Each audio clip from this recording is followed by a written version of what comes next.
ఇవాళ మీడియాలో మరొక వార్త కూడా వచ్చింది కథనం. అది ఎంఐఎం బీఆర్ఎస్కు దూరం అవుతున్నదా అని. ఎంఐఎం బీఆర్ఎస్కు దూరమై కాంగ్రెస్ పార్టీకి దగ్గరవుతున్నదనేది ఆ వార్తల సారాంశం. 2014 ఎన్నికలు, 2018 అసెంబ్లీ ఎన్నికలు, ఈ 9.5 సంవత్సరాల కాలంలో ఎంఐఎం, టీఆర్ఎస్, తర్వాత బీఆర్ఎస్ కలిసే ఉన్నాయి. అన్నాదమ్ముల అనుబంధం మాదని కేసీఆర్, అసదుద్దీన్ ఓవైసీ చెప్పుకున్నారు. ఈ 2023 అసెంబ్లీ ఎన్నికల్లో బీఆర్ఎస్ ఓడిపోయిన తర్వాత ఎంఐఎం మెల్లమెల్లగా కాంగ్రెస్కు దగ్గరవుతున్నదా అనే సంకేతాలు వస్తూ ఉన్నాయి. అందులో ప్రధానంగా కనిపిస్తున్నది మొన్నటి అసెంబ్లీ ఎన్నికల్లో కొత్తగా అసెంబ్లీ కొలువుదీరిన తర్వాత ప్రొటెం స్పీకర్గా అక్బరుద్దీన్ ఓవైసీని రేవంత్ రెడ్డి ప్రతిపాదించడం, అక్కడి నుంచే ఇద్దరి మధ్య కాంగ్రెస్తో కలవడానికి లేదా సన్నిహితంగా ఉండేందుకు మార్గం ఏర్పడిందని ఒక చర్చ ఉన్నది. ప్రత్యేక తెలంగాణ ఉద్యమం జరుగుతున్నప్పుడు ఆనాడు ఎంఐఎం స్టాండు తెలంగాణ రాష్ట్రం వ్యతిరేకంగానే ఉన్నది.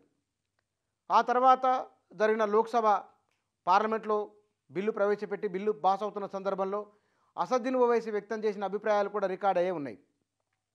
వారి అభిప్రాయం ఏమిటి, తెలంగాణ విషయంలో ఏ స్టాండ్ తీసుకునేది అన్నది కూడా ఓపెన్గానే ఉన్నది. అప్పుడు తెలంగాణ ఇస్తున్న సందర్భంలో కాంగ్రెస్ పార్టీకి కాస్త దూరం జరుగుతూ వచ్చింది ఎంఐఎం. ఈ 9.5 సంవత్సరాల కాలు అట్లాగే ఉన్నది. ఇప్పుడు మొన్న దావోస్ పర్యటన, రేవంత్ రెడ్డి లండన్ వెళ్ళినప్పుడు అక్బరుద్దీన్ ఓవైసీ, రేవంత్ రెడ్డి ఇద్దరు కలిసే ఉన్నారు.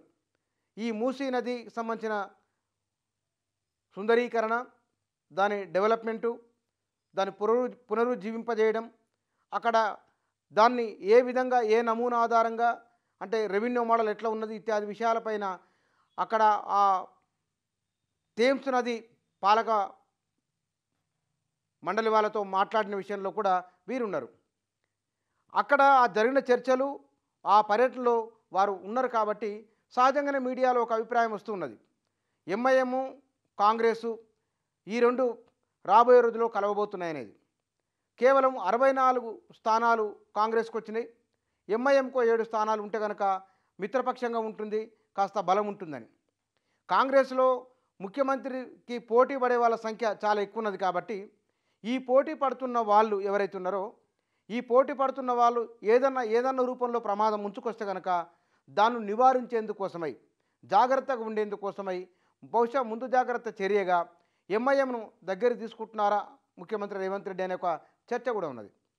బీఆర్ఎస్కు 39 అసెంబ్లీ స్థానాలు ఉన్నాయి. ఈ 39 + 7 కలుపుకుంటే కనుక ఏమైనా చెప్పలేము. ఇవాళ 6 నెలలకో ఏడాదికో రాజకీయం మారవచ్చు. ఈ మారిన రాజకీయం ఏ రూపంలోనూ ఎట్లా ఉంటుందో తెలియదు మనకు. దేనికైనా మంచిది జాగ్రత్తగా ఉంటే బాగుంటుందని ఆలోచన బహుశా ముఖ్యమంత్రిలో కూడా ఉన్నట్లు మీడియా కథనాలు చెప్తున్నాయి. సరే, ఇవన్నీ నిజాలు ఏమిటని పక్కన పెడితే కనుక రాబోయే రోజుల్లో కూడా ఎంఐఎం తన పట్టును నిలుపుకోవాలి తన ఏరియాలంటే ఇప్పటికీ వరుసగా తాను అనుకున్న ఎమ్మెల్యేలను వరుసగా గెలుస్తూ వస్తున్నది. దానికి కారణం ఎవరు అధికారంలో ఉంటే వారితో ఉంటూ ఉన్నది. అధికారంలో ఉన్న వారితో దోస్తానతో ఉండి తమకు కావాల్సిన నిధులు, తమ ప్రజల సమస్యల పరిష్కారం కోసమై ప్రయత్నం చేసుకుంటూ ఉన్నది. కాబట్టి ఈ మేరకు ఇప్పుడు కాంగ్రెస్ పార్టీ అధికారంలోకి వస్తే దీనికి దగ్గర అవ్వడం వలన వారి నియోజకవర్గాలకు, వారి ఎమ్మెల్యేల అంటే ప్రజలకు, ఆ నియోజకవర్గ ప్రజలకు సమస్యల పరిష్కారానికి మార్గం సులభమవుతుందని ఒక ఆలోచన కూడా బహుశా ఎంఐఎంలో ఉందనే చర్చ కూడా ఉన్నది.